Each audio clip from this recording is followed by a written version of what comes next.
Welcome. Thank you for being here. If you wouldn't mind giving us a like, and consider going ahead and subscribing as well, that would be fantastic. And if you really want to go the extra mile, go down to the description below and click the Patreon link. Lots of cool stuff going on there. As always, I love you, and enjoy the show, guys.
The DeathWorlders, a story by user Hambone. Chapter 22, Warhorse, the Second Year, Part 3. Date point: 6 years, 10 months, 3 weeks, and 1 day after Vancouver. Huntsville, Alabama, USA, Earth. Adam Aries. Drew Cavendish actually accompanied the SOR and PT the next morning. Obviously, he couldn't perform at anything near their standard, but he took part, and did surprisingly well for a civilian engineer. Then again, as he had ably demonstrated in zero-G training, operating a spacesuit required fitness, and he was an experienced spacewalker. They were all motivated and alert, therefore, when they were shown into a lecture theater and sat down in the front row. "I'm told there's a grand military tradition called death by PowerPoint," Cavendish said, once they were all settled. "Fortunately, we've got something better here." He played with the computer for a second, and a life-size spacesuit materialized next to him, forming like a ghost in midair, and then flickering into apparent solid reality, spinning slowly on the spot. "You know, most of the idiots at this school still just use the holographic projector for PowerPoint slides," Cavendish joked. "Looks bloody silly to me when they do that." There were some chuckles, but everyone was looking at the suit. "Anyway, this is Extravehicular Military Activity Spacesuit, EV Mass." Adam studied it. It looked like a comparatively ordinary modern suit of body armor, borrowing elements from several different armor systems. Really, anybody wearing one wouldn't have stood out among a lineup of soldiers in combat gear.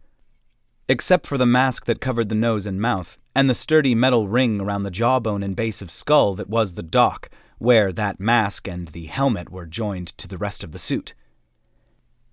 EV Mass is designed with the mission profile of allowing you to deploy and fight in zero-G and vacuum, as well as on space stations, starships, and the ground, and to be able to translate from one to the other without vehicles if need be. Originally, we toyed with the idea of including a power-assisted exoskeleton, but, well, that one's still science fiction for now. The suit is moved exclusively by its operator, which is why you gentlemen need to be so strong. There is no such thing as a light spacesuit." He clicked something, and the holographic suit became 3 suits, standing shoulder to shoulder. "The system comprises of 3 suit components, under, outer, and mid," Cavendish said. He stepped over to and grabbed one of them, physically turning it around as if it were a real object, and leaving Adam thoroughly impressed by just how far holographic technology had come in a short space of time. "The outer suit consists of your camouflage, load-carrying equipment, and the rigid structures of your helmet, forearms, shins, and thighs, which are designed to receive mission-specific modules and equipment. It also includes the control panel mounted on the inside of your left wrist." He raised the holographic suit's arm to demonstrate. "Though the modular system allows that to be worn on the right arm instead for left-handers. It also includes the environmental systems." He indicated a football-sized pack mounted on the suit's pelvis. the heat exchanger and force field emitter, both of which were mounted horizontally on the shoulders, capacitor bank, which ran down the spine, and kinetic thrusters and gyroscopes. He indicated surprisingly small protuberances at the shoulders and waist. Any questions about the outer suit before I move on? Sykes raised a hand. Sir, is the helmet considered part of the outer suit? No, the helmet and breathing mask form part of the mid-suit. What you're seeing here is the digital camo skin of the helmet, Cavendish answered. Baseball had a question. Sir, gyroscopes? You remember Firth's demonstration of angular momentum yesterday? Well, gyroscopes exploit that same phenomenon to keep you stable in space.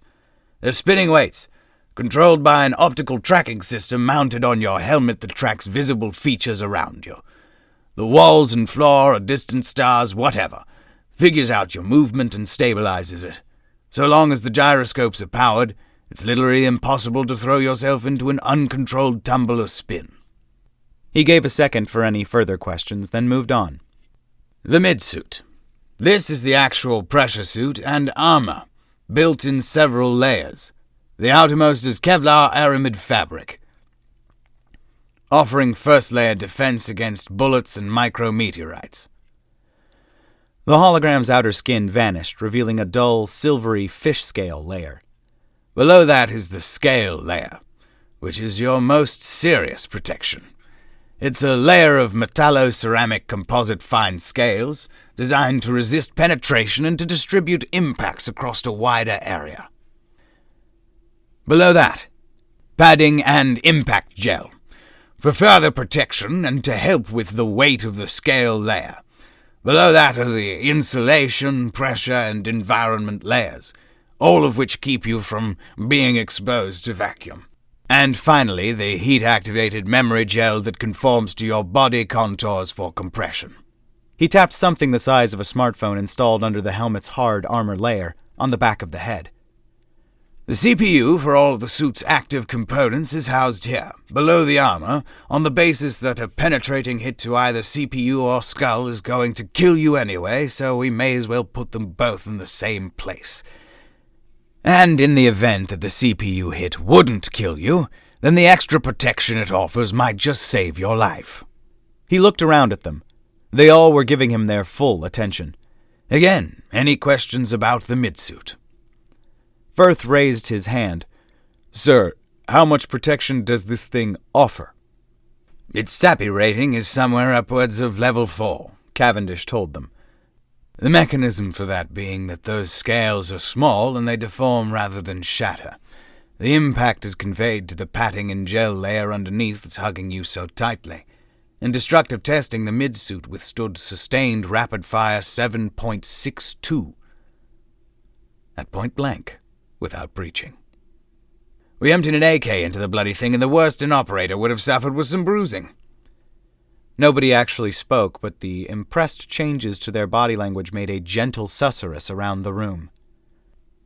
And against non-human weaponry? Powell asked. Effectively invulnerable to kinetic pulse and electrical discharge weapons, Cavendish told him. There's no known protection against nerve jam, and coil guns and plasma weapons are classed as heavy weapons, which the suit's not rated for anyway. He waited. No further hands went up, so he turned to the final holographic mannequin.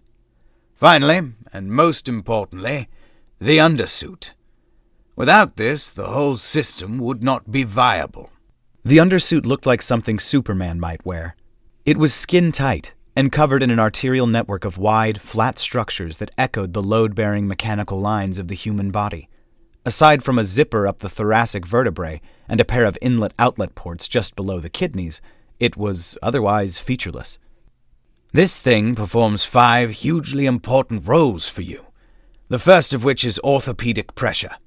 That suit hugs you better than skin tight, keeping your muscles and joints compressed and supported, reducing the risk of strain and injury while using EV mass. Second, it wicks sweat away from the skin and into those transport structures you see all over it. Now, this is where it gets clever. Those structures are made from a polymer invented for us by the Cortai according to our specifications. It's flexible and squishy, but only in certain ways and up to a point. It's dynamically compressible, in other words, and it's watertight. The practical upshot of all of that is that it, A, further helps to support and distribute heavy loads and mechanically assist your legs and back, and B, it transports water, pumping it with the motion of your own body. That water serves 3 roles. 1, it's part of the support structure too, because it's incompressible. 2, it passes through the heat exchanger and is refrigerated before returning to the conduits around your body. Nice and cold, so it transports heat away from your body. 3rd, pumping it passes it through filters. It comes out the other side completely potable, and is connected to a sippy straw in your breathing mask. In other words, you will always have cool water on tap while you're wearing this thing. The mask can load cartridges of electrolyte powder, sports drink mix, whatever. He paused and with a few clicks of the mouse, recombined the 3 subsuits into one suit. One thing you lads are going to have to learn and learn well is resource management, he said, coming out from behind the lectern. Your own body heat is an environmental hazard. You're going to sweat out all of your salt and electrolytes while using this thing, and every sports scientist on our design team all agreed that there is no way to do anything at all in this suit and break even for calories. But, he added, they also all agree that it is possible to move and be effective in this suit. Thanks to the therapy you're already receiving, you'll get there rather quickly. But by the time you're fully up to standard to use the suit in the field, you're going to be large enough that those concerns about body heat will apply even outside of the suit, at least while at very strenuous activity. Fortunately, the suit solves that. Without the suit, you will overheat and fail quickly. Without you, the suit is just an inert lump of technology.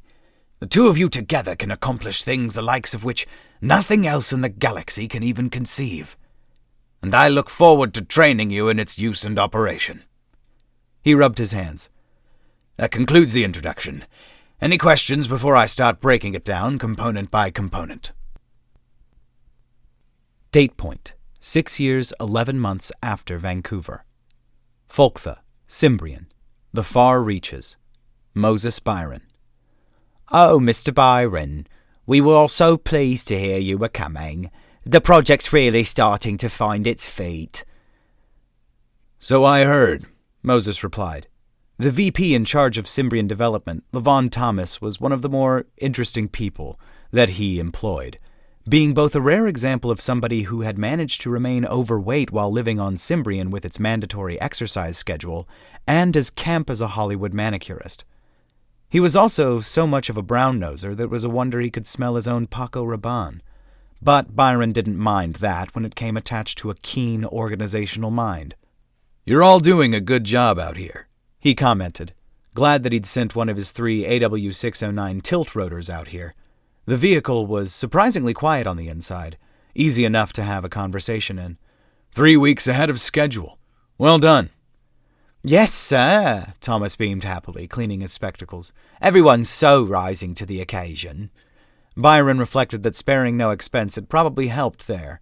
If he was any judge, the project's wastage was going to border on the scandalously high, without being high enough to warrant a stern response. Hopefully. Still, it would prove to be worth it in the end. Cimbrian definitely would profit, and probably sooner rather than later. But even if he never got to enjoy those profits himself, he'd go down in history as the ultimate philanthropist. A win-win. He looked out of the tilt rotor's window as the pilot pushed it into horizontal flight mode and circled round Folktha's western districts, where the bulk of his construction work was happening. The huge agricultural depots were already in place. The workshops and factories and dozens of small grain silos. Yes, a handful of immense ones would have been more cost-effective for bulk storage, but the engineers had produced some rather neat graphs to show that the energy costs of jumping that much volume back to Earth through array technology would have caused the originally planned huge silos to fill faster than they could be emptied. Sending little and often, on the other hand, kept on top of predicted growth for nearly 10 years before an expansion became necessary. Little surprises like that had kept the project truly interesting, but as they picked up speed and set course for the real crown jewels of this plan, 50 miles out of town, he found his attention drawn upwards. "When do they arrive?" he asked. "They're already in orbit, Mr. Byron. Their shuttle should be landing at about the same time as we do." Byron looked back down, satisfied. "That's native flora down there, isn't it?" he asked. Cimbrian native plants were chlorophyll-based, just like plants on Earth, but they had a slightly paler, bluish cast to them. Earthling flora was evolved for an atmosphere which was nowhere near as effective at blocking UV, and was darker as a result. You could really tell the difference. "Yes, sir." "I only really start to appreciate just how big this is when I see it from up here. A whole planet, Levon. All of its native life. Doomed. All of it now becoming humanity's property. All because somebody got caught short in the woods." "I know. It's terrifying." Thomas nodded. "Awful," Byron said, as if agreeing. He chose the word extremely carefully. The thought really did leave him full of awe. If a lone and ignorant human could do something so momentous accidentally. Byron's mental filing system had, for most of his life, included a folder he thought of as moon laser projects. Ideas that were simultaneously both technically possible, as in the math checked out and there was no real obstacle to his making it happen, but obviously absurd. He could have afforded to establish a permanent manned installation on the moon equipped with a giant laser. Sure, the idea had been to use it for laser propulsion of interstellar probes equipped with solar sails rather than some idiot James Bond villain thing like blowing up the New York Stock Exchange, but why? It wasn't like they'd come back, and when probes like New Horizon and Voyager had done just fine with old-fashioned reaction mass and gravity boosts. Nobody needed a laser on the moon. What they needed was civil engineering projects, small business investments, energy, or hell, maybe just a cooler fridge, a smarter phone, and a carbon-neutral car. They needed an ethical mogul, a world-class multi-billionaire who used his money responsibly and for the betterment of the common man. Moses knew he was not that man. He just did a very convincing impression of that man. Hence the moon laser folder. It was where he stuffed all the amazing things that a little boy had once imagined that billionaires did. After all, Tony Stark and Bruce Wayne were billionaires. Lex Luthor, too, even if he was the baddie. And that little boy was still very much alive in there, and adamant that at least one of those things would get done. 50 years on, the little boy knew you didn't just build a laser on the moon. First, you laid the groundwork. You got the logistics in place, prepared a plan, got everything as ready as it could be. Then you made the world need a laser on the moon, and they'd pay for it for you. "Mr. Byron." Moses shook off his thoughtful fugue. Oh, I'm sorry, Levon. That was rude of me." "It's nothing important, sir. I'm just saying that the shuttle's alongside us." Moses glanced out the port window. Sure enough, a gray vehicle with all the aerodynamic grace and aesthetic beauty of a breeze block was keeping pace with them, held aloft by force fields and kinetic thrusters. It was a fair bit larger than the tilt rotor, and a damn sight uglier. "Looks like we got us a convoy," he drawled, and stood up to cross the cabin for a better view. This did little to improve the shuttle's appearance, and he couldn't see the pilot through the black canopy. So after a moment or two, he returned to his seat and looked back, out the window.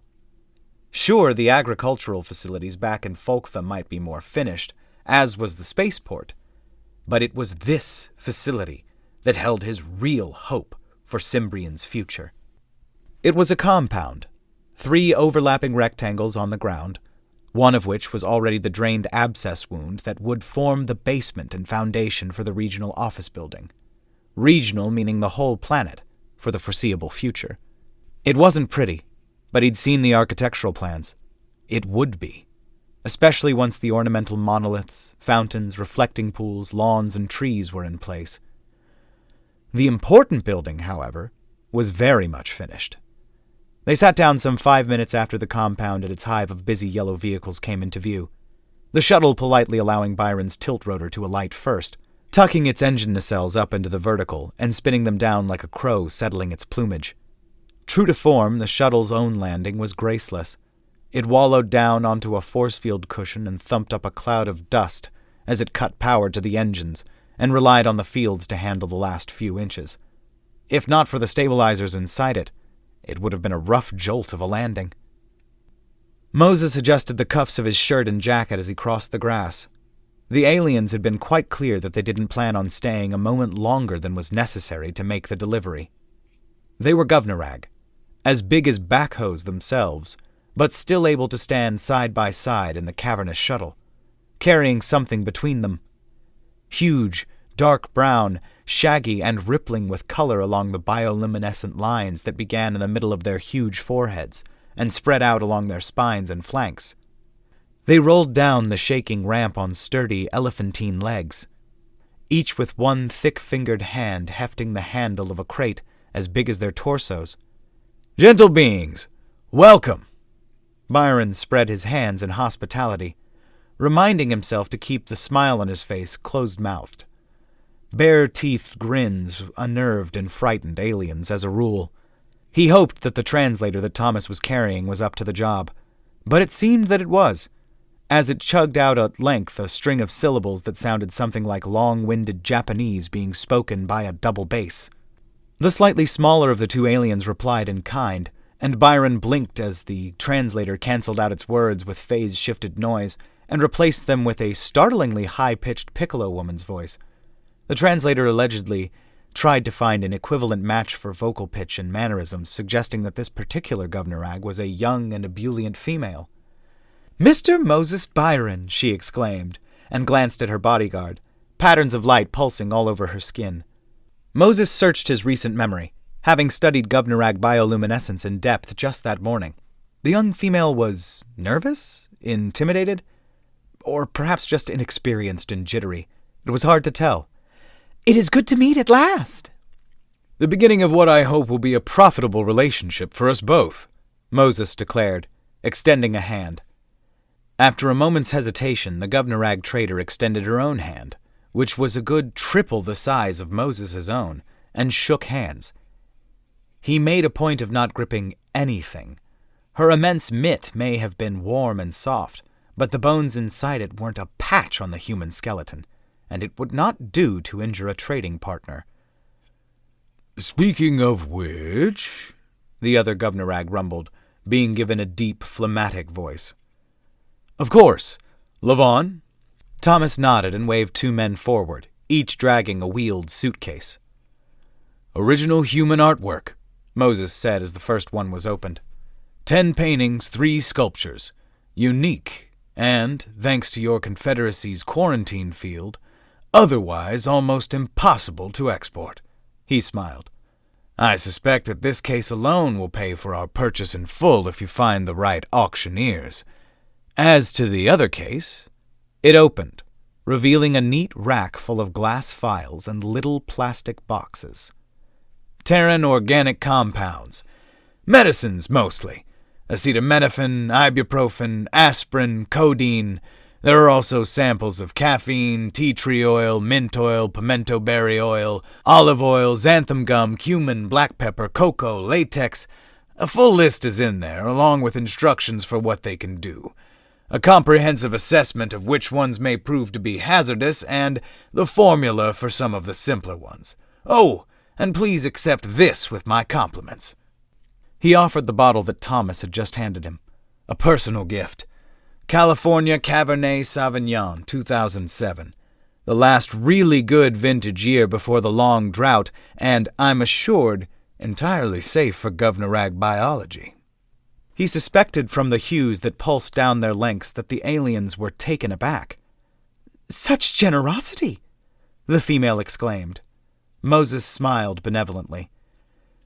"You'll find a spiral device amidst the artwork," he said, It's not an abstract sculpture, it's called a corkscrew, and you'll need it to get the bottle open. You'll figure out how, I'm sure. Thank you, and, well, here is our end of the trade. They picked up the object they had been carrying between them, set it down again in front of them, opened it, and took out its contents, which they set atop the carrying case. Oh my God! Moses breathed and leaned in, pleasantly surprised. It even looks the part. Excuse me? The male alien asked. I'm sick of technology like warp drives and gravity field generators and whatever looking like something out of a ham radio catalog. Moses indicated the object he had just purchased. It looked great. Enigmatic, black, festooned with alien runes and pulsing lines of light. Look at this thing. This is what I always imagined a sci-fi gizmo like an FTL comms relay would look like. The GovNarag traders exchanged glances, and then, sheepishly, the male stepped forward and opened what turned out to be the box that the actual FTL comms relay came in. Moses deflated. The object inside was plain old technology after all, wrapped in static-free plastic and a cradle of packing foam. It was drab, metallic, and functional, all bare screw heads, electric connectors, and data ports. And the alien runes were probably warnings, warranty void stickers, and the serial number. Figures, he sighed. Why the flashy lines? Those are emotional indicators. They tell GovNarag that the object inside is delicate and should be handled carefully, the female explained. They're emoticons, Thomas translated. Thank you, Levon. Moses only barely stopped himself from sounding nettled and forced himself back into a good mood. It was stupid to be so disappointed by something so trivial when he now had a brand new interstellar communications device to play with, or, more accurately, to pay people to play with. He straightened. Well, thank you very much indeed. I do hope you found our business satisfactory. We did, the female enthused, echoed by an assenting rumble from her counterpart. If you need any help getting that stuff onto the shuttle, the aliens tested the suitcases, assured him that everything was fine, and retreated up the ramp, wishing him fond farewells and promising to try the wine at their first opportunity. Levon had already handed the relay off to the technicians and engineers, who were bustling it towards the communications building as fast as they could without jolting it. That seemed to go smoothly, he observed, bringing his exquisitely plucked eyebrows together in a frown. You're not a believer in smooth business transactions, Levon? Moses asked him wryly. So not, Levon retorted, rolling his eyes. Daddy always told me there's always a catch. Moses chuckled and looked up at the shuttle as it lurched into the air and away. Why introduce a catch where it's not needed? All that stuff cost me, what, a few $100s? My investment portfolio made that much just standing here, and in return...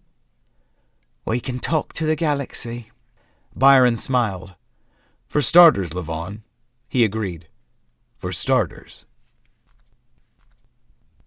Date point: 6 years, 11 months, and 2 weeks after Vancouver. Folktha, Cimbrian, the far reaches, Ava Rios. Eden had been sold, of course. There was always a demand for housing in Folktha these days. It was a boom town in a huge way, being equal parts scientific gold mine, private sector wet dream, and a retirement paradise where the gravity weighed just a little less on wealthy old bones. Thousands of idealistic libertarian dreamers had flocked in, and Sir Jeremy Sandy had taken a convincing win in Cimbrian's first-ever democratic elections to remain as colonial governor, thanks in part to his adoption of the most progressive, fair-handed, and logical social policies that modern political theory could invent. Businesses had flooded in alongside the people, investing billions. Folktha's skyline was all cranes and scaffolding as buildings popped up like mushrooms, each one outdoing its predecessors as the architects fought for prestige and to make the most creative use of the opportunities afforded by low gravity. The forest line had been pushed back for miles, and the farmers seemed to be making more money just buying up the land and then selling it for development so they could buy more land further out than from the actual agriculture. Hotel space was also cheap, and much nicer than Eden had been. Besides, it wasn't like Adam had many opportunities to spend his salary on much else. Most of it went straight into savings.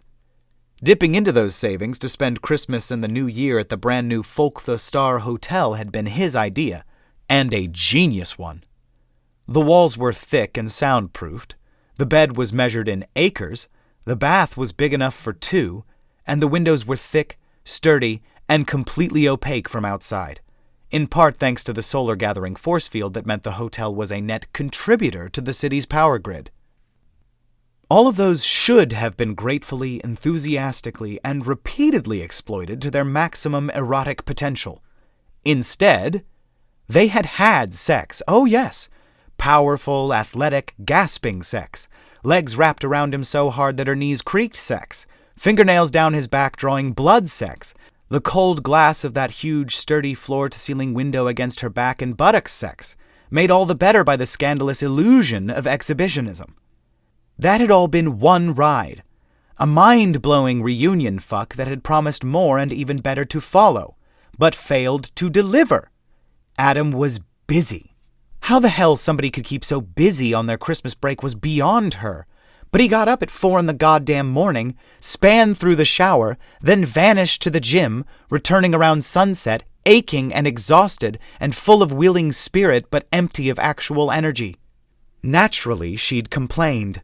He'd explained that he had to keep his training regime up, that every gram of muscle mass was a target he had to hit. When she'd suggested dinner, he'd pointed out that his every calorie and vitamin was tightly controlled. And he was so stealthy. There was no hope of waking up to at least get a few minutes with him in the dark of the early morning, because he'd slip out of bed like a dream, shower like rain on the window, and when he slipped out of the room, the door closed behind him with a click that was quieter than the wall's ticking clock.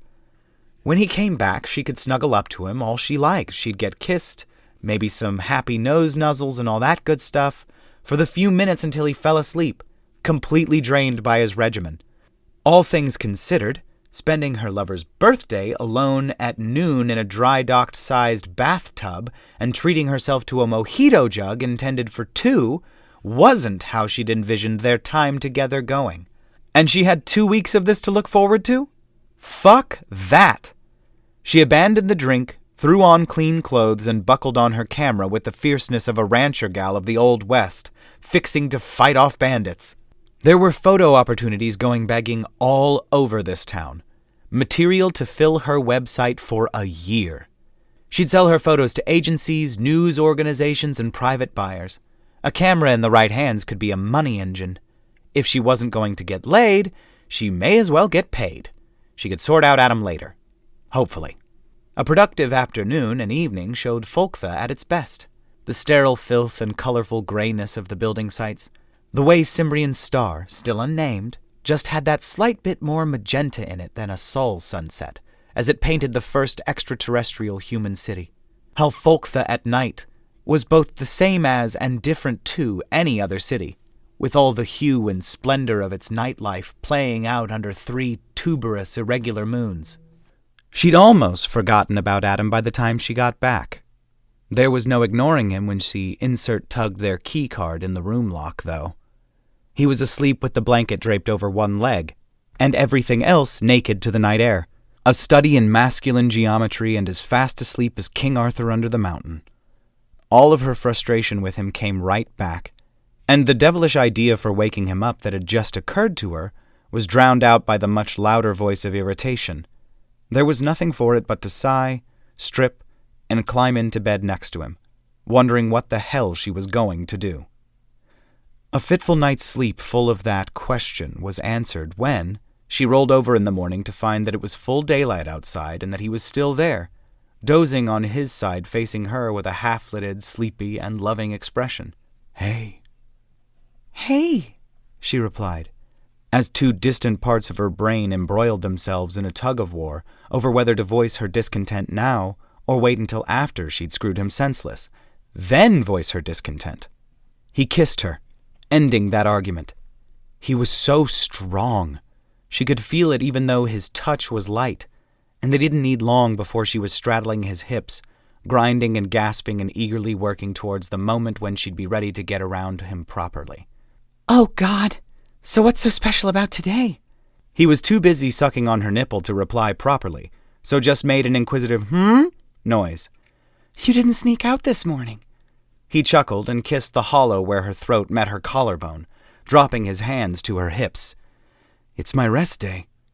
Ava blinked and stopped moving. Your rest day? Adam frowned, confused.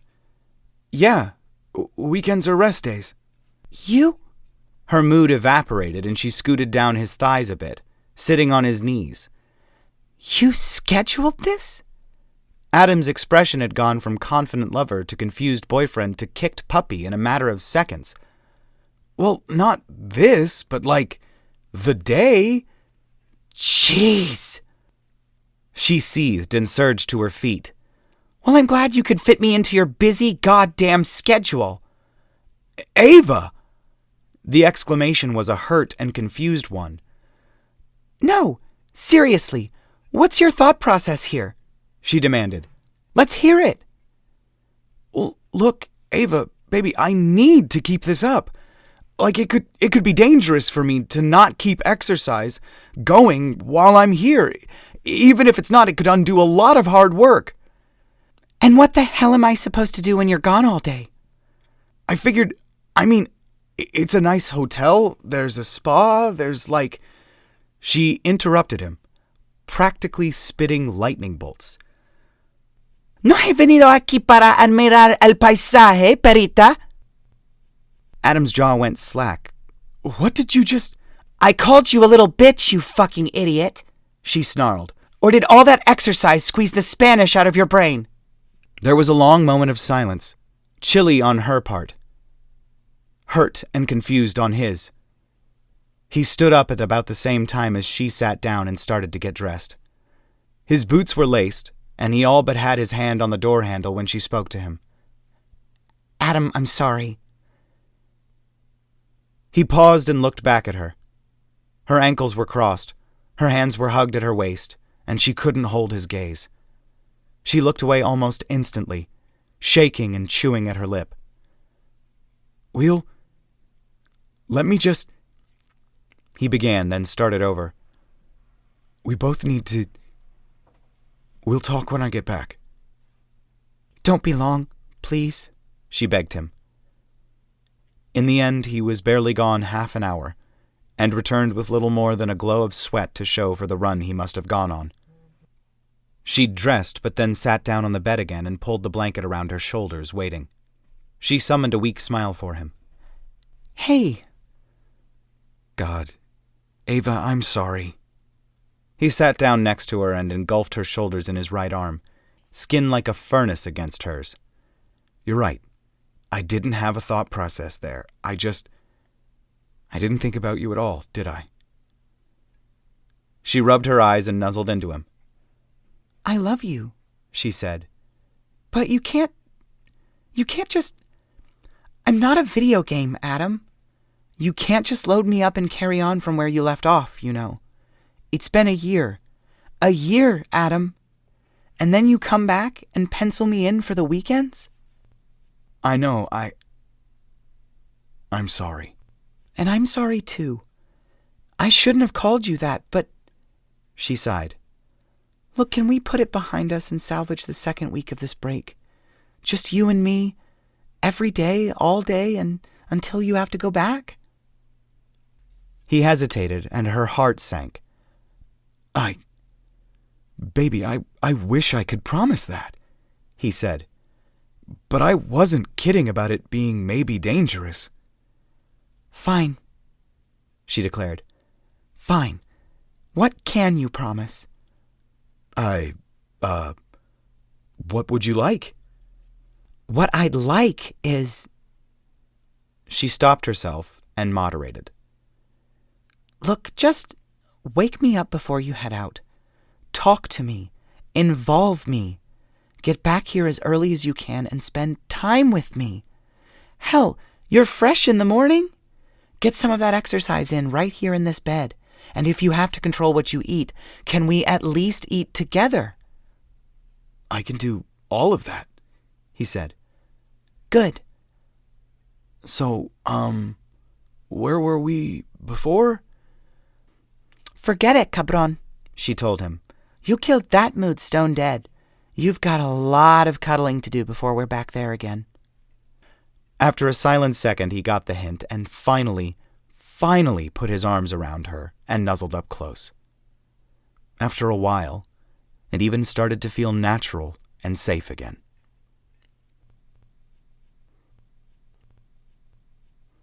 All right, guys, that's going to do it for this one.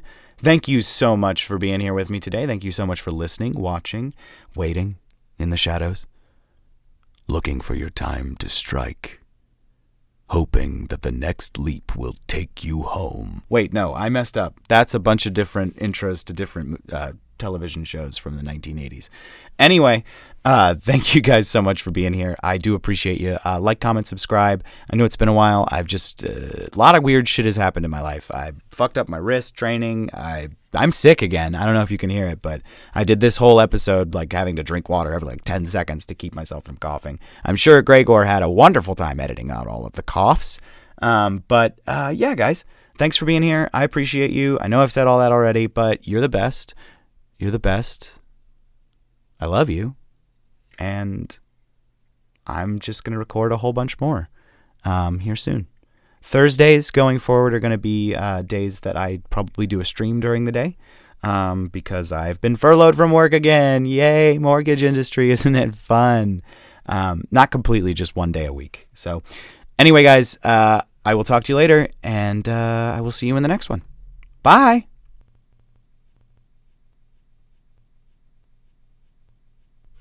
Legs wrapped around him so hard that her knees creaked sex. Fingernails down his back drawing blood sex. By the way, as a recipient of that at one point in time, in the moment it's great, but afterwards, holy crap, it's not wonderful having that all over your back. So please, ladies, be careful. And guys, be careful. Good God. Add this. You can take this out and add it to the end, buddy.